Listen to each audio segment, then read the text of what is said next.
Lesson 3: the importance of emotional intelligence in trading.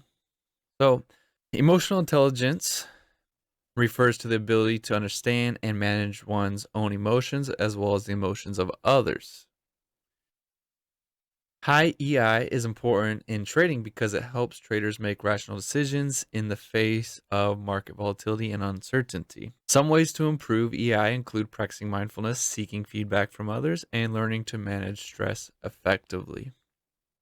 So, journaling is very important.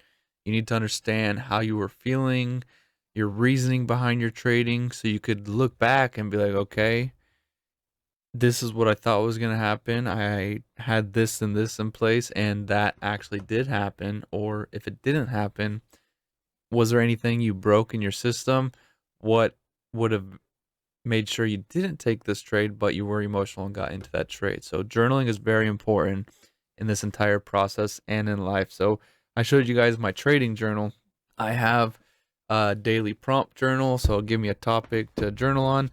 And then I also have like my daily planner where I kind of break out the day, what I'm going to be doing, what needs to get done, and stuff like that. So writing is very important to me, and really, if I had to pick one thing that led to my success in just really anything in life, it was journaling, taking the time to analyze what happened, what works, and what doesn't work. So highly recommend you get your journal set in place if you haven't already, and then head to our website and get that trading journal if you haven't already. The other thing on here is seeking feedback from others. Now, we do offer that mentorship community. I'll post my trades, my breakdowns, how that works, weekly projections and stuff like that. But it also gives me a place and an area, as well as any other community members, to ask for feedback if they have questions.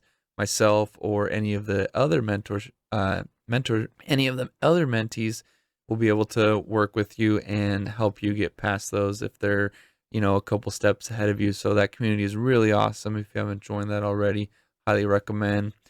It's monthly memberships. You can come and go as you please, but I think you'll get a lot of value and be able to find that motivation and community to help you get to that next level. And then the last thing was managing stress, and that's where journaling comes from. It allows you to get out of your head and put it on paper so you don't have to keep playing it over and over in your head, and it helps you really just release that tension and allows you to focus on that next step. So get your journals. Don't skip this over. Don't think you could just do it all in your head. You're going to become overwhelmed, and it's just going to stress you out, and you're not going to be able to really do what you need to do to get to those next steps.